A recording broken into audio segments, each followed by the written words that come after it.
ప్రధానమైన ఇంకో పర్సన్ గురించి మాట్లాడుకోవాలనుకుంటే సార్, నారా లోకేష్. నారా లోకేష్కి సంబంధించి చూసుకున్నట్టయితే 1983, 85లో 2 టర్మ్సే గెలిచిన నియోజకవర్గం అది మంగళగిరి అనేది. ఆ నియోజకవర్గాన్ని ఎంచుకోవటం, ఆ నియోజకవర్గంలో ఓడిపోవటం జరిగింది. ఆ నియోజకవర్గం ఇప్పుడు మళ్ళీ ఆ నియోజకవర్గంలోనే నేను హయ్యెస్ట్ మెజారిటీతో, ఇప్పుడు 5,000తో నేను ఏదైతే ఓడిపోయానో దాని పక్కన సున్నాలు పెట్టుకోండి, అంత మెజారిటీ నేను ఇస్తున్నాను, టీడీపీకి నేను గిఫ్ట్ గా ఇస్తున్నాను ఈ నియోజకవర్గం. అతనిలో చాలా రిఫైన్మెంట్ చూడలేదు. అదే అన్ని ఎంత మార్పు అంటే అప్పుడు మన పవన్ కళ్యాణ్ గురించి ఎట్లా మాట్లాడుకున్నావా అంత రిఫైన్మెంట్ ఉందండి అతనిలోని. అతను కసి పెట్టుకున్నాడు, నేను ఎక్కడ ఓడిపోయానో అక్కడే గెలుస్తా అని పాదయాత్ర చేశాడుగా. మధ్యలో ఆగింది అనుకోండి, అంటే సార్ మధ్యలో ఆగటం అంటే ఈయన జైలుకి వెళ్ళటం కానీ మరి అయ్యి ఎవడేం చేయలేడు కదా సార్. ఇప్పుడు ఎవరన్నా పోయినా అది మనం దాన్ని అసలు మనం లెక్కలోకి తీసుకోకూడదు. He has gone through the great leaders like his father and YS Rajasekhar Reddy. ప్రజలు అలా అన్ని వేల కిలోమీటర్లు మీలో చాలా మార్పు వస్తుందండి. అది అన్ని నగ్న సత్యాలు కనపడుతుంటాయి పల్లెటూరులోకి అన్ని. గ్రేట్నెస్ ఏంటంటే నాకు అతనిలో ఉన్న గొప్పతనం లోకేష్లో, అసలు ముందే అనౌన్స్ చేయటం, ఎక్కడ ఓడిపోయినా అక్కడ నేను గెలుస్తానంటాం. భారీ మెజారిటీతో మళ్ళీ భారీ మెజారిటీ, దానికోసం భారీ మెజారిటీ తోటి గెలవడం కోసం కష్టపడటం. ఇవాళ అక్కడి నుంచే పోటీ చేస్తున్నాడు అతను. 100% గెలుస్తాడండి, దాంట్లో డౌటే లేదు. ఓకే సార్, ఇక్కడ చిన్న లోపం ఎక్కడదా తెలుగుదేశం జరుగుతూ ఉంది. ఎందుకంటే టికెట్ ఇచ్చే దాంట్లో ఈ సాంప్రదాయం తెలుగుదేశంలో ఎప్పటి నుంచో కొనసాగుతుంది. అంటే ఒక 2 నెలల ముందో 3 నెలల ముందో క్యాండిడేట్ని పరిచయం చేయటం ఆ నియోజకవర్గానికి, సంథింగ్ ఎవరో వచ్చి అతను ఆ మండలాలు ఏ మండలాలు ఉన్నాయో లోపు ఎలక్షన్ డేట్ వచ్చేస్తుంది. అన్ని పార్టీలో ఉన్నారు సార్, ఆల్ పార్టీస్. అదే ఎప్పుడు తెలుగుదేశంలో ఎక్కువ అంటారు. ఎందుకంటే ఇప్పుడు నారా లోకేష్ ఓడిపోవడానికి కూడా ప్రధాన రీజన్ అదే అని అంటారా మంగళగిరి అంటే? సార్ నేను పార్టీలో ఉన్నాను కదా, ఇట్ హ్యాపెన్స్. సో ఇప్పుడు ఎప్పటి నుంచో ఎలా ఉంటుందంటేనండి, నేను 15 ఏళ్ళ నుంచి పార్టీకి పనిచేస్తున్నాను, ఇదే నియోజకవర్గంలో నాకు సీట్ ఇస్తాడేమో చూస్తున్నాను అని నాలాంటి వాడు ఎవడో అడిగాడు అనుకోండి. ఏమవుతుందంటేనండి, మనిషి మంచోడు, ఏంటి క్యాండిడేట్ మంచోడు, కష్టపడుతున్నాడు, కానీ ఓట్లు పడవండి అతనికి. ఓట్లు పడవు, అంత సమర్థత లేదు, అంత ఫైనాన్షియల్ స్టేటస్ లేదు, అంత కెపాసిటీ లేదు. 100% వేరే పట్టుకుపోతాడండి ఆ సీటు. అప్పుడు ఏమవుతుందంటేనే గెలిపే ప్రధానంగా చూసుకుంటాడు పార్టీ అధ్యక్షుడు. నీకు అర్థమైందా? అవును, గెలిపే ప్రధానం అండి. ఎగ్జాక్ట్. అతను ఎవరైతే 15 నుంచి అతను వేరే రకంగా అకామిడేట్ చేసుకుంటాడు. ఓకే, అందుకు మీకు లాస్ట్ మూమెంట్ లో చేంజ్ అవుతూ ఉంటాయి. తర్వాత అంటే ఈ పర్టికులర్ ఎలక్షన్ లో ఆబ్లిగేషన్స్ ఎక్కువైపోయింది. ఈ పొత్తులో కూటమి అవటం ఆబ్లిగేషన్స్ మీరు అన్నట్టుగా అలాగా 4-5 చోట్ల అలాగే జరిగింది. మరి తప్పదండి. ఇప్పుడు మీరు శ్రీకృష్ణుడు మహాభారతంలో చెప్తాడు, దుర్మార్గుడిని లేకపోతే అధర్మాన్ని ఓడించేటప్పుడు ధర్మంతో పని లేదండి. మీకు అర్థమైందా? మీకు అసలు ధర్మం లేదు అక్కడ. అయ్యో నేను వాడు తప్పు చేశాడు, నేనెందుకు తప్పు చేయాలనుకోవటం నీ మూర్ఖత్వం. అది అధర్మాన్ని అనగదొక్కేటప్పుడు ధర్మంతో నీకు పని లేదు. అదే అట్లా సీటు పంచడం కరెక్ట్. అయితే అంటే సార్ మనం బయట నుంచి మాట్లాడతాం కానండి, పార్టీ అధ్యక్షుడికి ఇవన్నీ సార్ వాళ్ళకుండే మెంటల్ మామూలుగా ఉండదు. నిజమేనండి. He has to run the government, he has to win the elections. అప్పుడు శివకృష్ణ ఓకే 30 ఏళ్ళ నుంచి ఉన్నాడు, ఏం ఇవ్వలేదు, శివకృష్ణ నీకు ఏది ఎంపీ ఇస్తాను, రాజ్యసభ ఇస్తాను, ఎమ్మెల్సీ ఇస్తాను, నేను ఏదో చైర్మన్ అంటే they have to accommodate. Correct. Varma గారిని అట్నే చేశారు, పవన్ కళ్యాణ్ వర్మ గారు అదే చేశారు. ఎమ్మెల్సీ తప్పదండి, పాపం తప్పదు అది. అయితే సార్ ఇక్కడ ఈ ఎలక్షన్ లో కూడా సార్ మేజర్ గా మైనారిటీ ఓట్లు ఏవైతే ఉన్నాయో అవి మాకే పడుతున్నాయి అని చెప్పేసి చాలా క్యాంపెయిన్ జరిగింది. అంటే ఇప్పుడు 70% పడి ఉండొచ్చు అండి వాళ్ళకి. అటు క్రిస్టియన్ ఓట్స్ అయ్యి పడిదా, క్రిస్టియన్స్ అయితే చెప్పక్కర్లేదు. క్రిస్టియానిటీ అనేది డెఫినెట్ గా అటే పడింది. మా ముస్లిమ్స్ మాత్రం పూర్తిగా పడలేదండి, ఓ 25% ఇటు పడింది. ఇది ఏంటంటేనండి సైకలాజికల్ వార్ఫేర్ అండి. ఇది సైకలాజికల్ వార్ఫేర్ చాలా డేంజరస్ అండి, చాలా డేంజరస్. ఎంత డేంజరస్ అంటే అది మీకు తెలుసా? ముస్లిమ్స్ ఓట్లు మాయే, క్రిస్టియన్ ఓట్లు మాయే. అసలు మన లాస్ట్ టైం 151, ఈ కూటమి ఏమీ లేదు 170. ఎలక్షన్ రోజున కూడా 170. ఏమవుతుందంటే ఓటర్స్కి ఎట్లా వెళ్ళిపోతుందంటే, ఇంతలా ఓదరగొట్టేస్తున్నారు, వీళ్ళే వస్తారంట కదా, నేనేమో టీడీపీకి వేద్దాం అనుకుంటున్నాను, ఎందుకు నా ఓటు ఇటేస్తే పోలేదని ఫీల్ అయిపోతారు. దిస్ ఇస్ సైకలాజికల్ వార్ఫేర్ అండి ఇది. ఓకే. అది కూడా it is also a great art. అది కూడా ఎలక్షన్ లో చాలా ప్రభావితం చేస్తుందండి అది. ఓకే. ఇప్పుడు 100 సార్లు అబద్ధాన్ని మీరు 100 సార్లు అన్నారనుకోండి, నిజమైపోతుంది అది.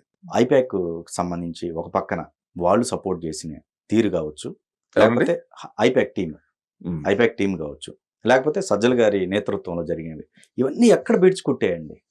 నేను అదే సార్, స్టాచ్యురేషన్ పాయింట్ కి వచ్చేసింది సార్ మీరు. ఓకే. ఇప్పుడు మీరు అన్న ఎందుకంటే 2019లో వర్కౌట్ అయిందండి, చెప్తున్నా అదే కదా సార్, స్ట్రాటజీ వర్కౌట్ అయింది. నేను అదే చెప్తున్నా. అప్పుడు తెలియక వర్కౌట్ అయింది, ఇప్పుడు తెలిసి వర్కౌట్ అవుతుంది. అవేర్నెస్ వచ్చిందంటారు వాటర్ లో. That is what I'm telling sir. ఎప్పుడు కూడా ఒకటి గుర్తుపెట్టుకోండి, సాచ్యురేషన్ పాయింట్ కి వచ్చిన తర్వాత ఇక ఎవరు చెప్పిన వినిపించుకోండి. ఓకే. ఓకే. ఆ సాచ్యురేషన్ పాయింట్ కి వచ్చేసిందండి. ఓకే. ఓకే. ఇప్పుడు పండు పక్వానికి వస్తేనే గానీ కింద పడదంటారు. That is the thing happened there. Okay. Okay. ఇక దానికి లిమిట్ లేదు. దుర్మార్గానికి, ఇట్లకి అట్రాసిటీస్ కి there is no end. 5 years నుంచి 1 కాదు, 2 కాదు, 3 కాదు, 4 కాదు, 5 జరుగుతుండేటప్పటికి ఇమీడియట్. అసలు మీకు ఎందుకంటే తుళ్ళూరు ఉంది కదా sir, it is the first of its kind in the world. వాటర్ బాబు గారు ఇంట్రడ్యూస్ చేసింది ల్యాండ్ పూలింగ్. 32,000 ఎకరాలండి ల్యాండ్ పూలింగ్. రూపాయి తీసుకోకుండా ఇచ్చారండి గవర్నమెంట్ కి. It is nowhere in the world. వాళ్ళకి ఏమన్నాడండి ఆయన, మీకు 2,000 గజం ఫుల్ డెవలప్ చేసి ప్లాట్ ఇస్తాను, ప్లస్ కమర్షియల్ కాంప్లెక్స్ లో 300 ఇస్తాను, 300-500 గజం. వాళ్ళు ఆ క్యాల్కులేట్ చేసుకుంటే అది బాగుంది అన్నారండి. సరే, ఎంతమంది లేడీస్ అంటే ఎన్ని సంవత్సరం 2 ఏళ్ళు 3 ఏళ్ళు తిరుగుతూనే ఉన్నారు కదా సార్. లేడీస్ కింద పడితే కడుపుల మీద తన్నారండి పోలీసు వాళ్ళు. పీస్ఫుల్ ధర్నా అంటే అది, శాంతి ధర్నా. నేను వెళ్ళానండి తుళ్ళూరు. అది వాళ్ళ హక్కు ఎవరికైనా. 3 రాజధానులు అన్నారు. మరి ఈ రోజు దగ్గర రాజధానులు లేని 5 సంవత్సరాలు పరిపాలించాడు కదా రాజధాని లేకుండా. ఎక్కడ అది వరల్డ్ రికార్డే కదా. నేను సినిమా ఇండస్ట్రీ ఆయన ఓన్లీ 1% అండి. వెళ్ళాను తుళ్ళూరు, 3 మీటింగ్లు చేశాను రైతులకు సపోర్ట్. కానీ మీరు అన్నది ఏంటంటేనండి, అదేమైపోయింది, ఇదేమైపోయింది, ఈ డబ్బు ఏమైపోయింది, ఈ స్ట్రాటజీలు ఏమైపోయినాయి. అతను ప్రశాంత్ కిషోర్ ఉన్నాడు, మీకు తెలుసు కదా, ఇండియాలో నెంబర్ 1. అతను 2 months బ్యాకే చెప్పాడు, మనం జగన్ ఓడిపోతున్నాడని 45 days బిఫోర్ చెప్పాడు. 2019లో ఆయనే సపోర్ట్. మొన్న అన్నాడండి, అదే 45 days బ్యాక్ ఓడిపోతున్నాడు. అతను ఎంతసేపు అలాగే వెళ్ళిపోతున్నాడు తప్ప మెయిన్ అడ్మినిస్ట్రేషన్ చేయట్లేదు, అతను గెలవడని చెప్పాడు. సార్ ఏదన్నా కూడానండి, మహాభారతమే మీకు మహాభారతమే తీసుకోండి సార్. ఇవన్నీ చిన్న చిన్న విషయాలు, అవినీతి కానీ ఇంకోటి కానీ ఎండ్ పాయింట్కి వచ్చిన తర్వాత ఇమీడియట్ గా టిల్ట్ అయిపోతున్నాను, మార్పు వచ్చేస్తుంది. ఇంత రారాజు నేను నన్ను ఎవడేం పీకలేడని 11 అక్షోహిణీలు ఉన్న, అక్షోహిణి అంటే 1,10,000 లెక్కది ఏంటండి. 11 అక్షోహిణీలు ఉన్న సైన్యాన్ని మీద 2-3 అక్షోహిణీలు ఉన్న పాండవులు గెలిచారంటే వాట్ ఈస్ దట్? వాళ్ళకి ఒక అండ శ్రీకృష్ణుడు ఉన్నాడు. ఈ రోజున అండ ఎవరంటే ప్రజలు. ఓకే. ఓకే. ఇప్పుడు ఆ డ్యామేజ్ పూర్తి చేసుకోవడానికి ఎంత టైం పట్టొచ్చు అండి? అయితే ఆంధ్ర కంటే మనం అందరం ప్రే చేయాలండి. ఆయన ఆరోగ్యం బాగుండాలి, చంద్రబాబు గారికి, కళ్యాణ్ అంతా బాగుండాలి, పవన్ కళ్యాణ్, వీళ్ళిద్దరూ కలిసి. మనకేంటంటే పెద్ద శుభసూచకం ఏంటంటే, ఆల్రెడీ మోడీ గారు అనౌన్స్ చేశాడు పోలవరం కంప్లీట్ చేస్తానని చెప్పేసి. పోలవరం సీ పోర్ట్స్ అన్ని కూడా కంప్లీట్ చేస్తా అన్నాడు. సో మీకు ఒకటేనండి, సెంట్రల్ సపోర్ట్ లేకపోతే మీరు సీఎంగా మీరు సాధించేది ఏముండదండి. వాళ్ళ సపోర్ట్ ఉండాలి. ఉంటే మీరు అనుకున్న ప్రాజెక్ట్స్ అన్ని, వాళ్ళు కూడా భాగస్వామి కాబట్టి వాళ్ళు కూడా ముందుకు వస్తారు చేయటానికి. సో నేను అనుకోవటం అండి, నా పర్సనల్ ఒపీనియన్ చెప్తున్నా, ఈ జరిగిన డిస్ట్రక్షన్ ఏదైతే ఉందో, నేను అనుకోవటం బాబు గారు ఇంకొక 5 years వస్తే కానీ ఈ 5 years కాకుండా సెటరేట్ అవుతుందండి. అంత నాశనం అయిపోయింది. నేను అనుకోవటం ఏంటంటే ఒక 80-90% ఈ యొక్క గాడిలో పెడతాడు ఈయన, మళ్ళీ ఊపిరి పీల్చుకుంటారు. మీకు తెలుసో లేదు, ఇంకో చాలా లాస్ట్ ఇది చెప్పేసి మనం ముగిద్దాం. ఉమ్మడి ఆంధ్రప్రదేశ్లో ఉన్నప్పుడు ఆంధ్ర నుంచి వచ్చి సెటిల్ అయిన వాళ్ళు ఎంతమంది ఉన్నారో మీరు లెక్కేసుకోండి. ఇతను పరిపాలన వచ్చిన తర్వాత ఈ జనాభా మీద ఎక్కువ జనాభా ఆంధ్ర నుంచి వచ్చి ఎన్ని వేల మంది వచ్చి ఇక్కడ సెటిల్ అయ్యారో మీరు ఆలోచించుకోండి. వలసలే ఎక్కువ ఉన్నారంట. వలసలు ఎక్కువ ఉన్నాయి, కొన్ని వేల మంది వచ్చేసారంట ఉండలేక. అక్కడ లేబర్ కావచ్చు, పనిచేసేవాడు కావచ్చు, ఇంకోటి కావచ్చు.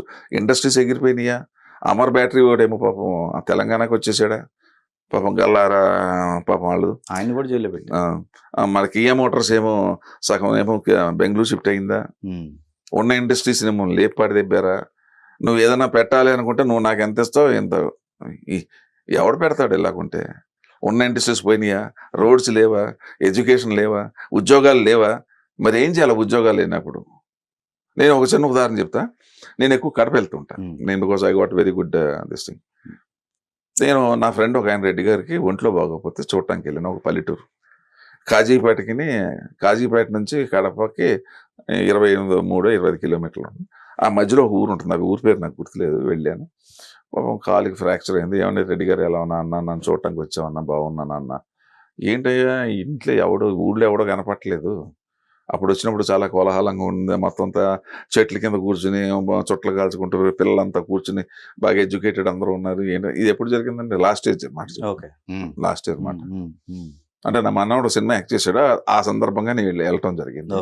వెళితే అందరూ ఉన్నామన్నా అన్నది. ఏది పిల్లలు ఎవరు లేరు లేదన్న. అతను పక్క కాంగ్రెస్ అండి. పక్కా కాంగ్రెస్. నాకు తెలుసా రెడ్డిగా నాకండి కులంతో లేదు, మతంతో నాకు సంబంధం లేదండి, ఎడ్యుకేషన్ తో నాకు సంబంధం లేదు సార్. నాకు ఫ్రెండ్ అంటే ఫ్రెండే అంతే. అతని గుణాన్ని బట్టి మనం ఇది కుల అభిమానం ఉండొచ్చు కానీ కుల పిచ్చి ఉండకూడదు. అదే జగన్కు ఉందండి. వెనకాల తోకుంటే చాలండి.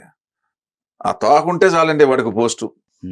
ఆ వెనకాల మీకు ఆ తోకుంటే ఆ సామాజిక వర్గం అంటే మీ పైన 5 ఆఫీసులు తీసేసి మిమ్మల్ని వేస్తాడు. పైన 1800 మందికి ఇచ్చాడండి అలాగా. సరే అది పక్క పెట్టండి. దాని మీద నాకు పిచ్చి ఎక్కిపోయి ఒక కవిత రాశా. ఎదగని వాడు చూస్తాడు కులం, ఎదిగిన వాడు చూస్తాడు గుణం అని చెప్పి రాశాను. ఎదగటం అంటే శారీరకంగా కాదండి. మెంటల్గా ఎదగనోడు నా కులం అంటాడండి. మెంటల్గా ఎదిగినోడు అక్కడేమో ఎదగనోడు, ఇక్కడేమో ఎదిగినోడు గుణం చూస్తాడు. నేను మీతో ఫ్రెండ్షిప్ చేయాలంటే నాకు మీ character important. I don't want your caste, I don't want your religion. This is the way of living. అప్పుడు ఆయన కాంగ్రెస్ మీ ఇద్దరం పక్కా క్లోజ్ ఫ్రెండ్స్. రెడ్డి గారు నేను. మరి కాంగ్రెస్ నువ్వు బీజేపీ కదా అనొచ్చు. అడిగారు కొంతమంది అడుగుతుంటారు. అది తెలుగు తక్కువ ఫ్రెండ్షిప్కి ఏముంది సార్, ఎవరైనా ఉంటాం. అప్పుడు ఏం చెప్పాడు, సార్ చంద్రబాబు ఇలా చేతులు ఎత్తాడు, మంచం మీద పడుతుంది. చంద్రబాబు నాయుడు పుణ్యం సార్, మా పుణ్యం వల్ల మా ప్రతి ఇంట్లోని అందరూ బీటెక్లు ఎంఏ అన్నీ చేశారు సార్. ప్రతి ఒక్కరు బెంగళూరులో ఉన్నారు సార్ అన్నాడు. కొంతమంది మాత్రం హైదరాబాద్లో, అంటే వాళ్ళకి బెంగళూరు దగ్గర అనంతపూరు, బెంగళూరు అటు సైడ్, కడప, కొద్దిగా రాయలసీమలో అటుపక్క ఎక్కువ వెళ్తారు. ఇదంతా ఆయన పుణ్యం సార్. అదే మాకు అపోజిషన్ పార్టీ ఉండొచ్చు కానీ ఈవేళ అండి 11,000 మంది స్టేట్స్ నుంచి యూరోప్ నుంచి వచ్చారంటే ఎందుకు వచ్చారంటే వాళ్ళు 11,000 సొంత డబ్బులు పెట్టుకుని ఈయన వల్లే కదా మేము బాగుపడ్డాం అని చెప్పే కదా వచ్చారు. సార్ మంచి ఎక్కడ పోదు సార్ మీకు. ఇవాళ తెలంగాణలో హైదరాబాద్లో ఇన్కమ్ 35% అదే. మరి ఆయన పెట్టిందే హైటెక్ సిటీ.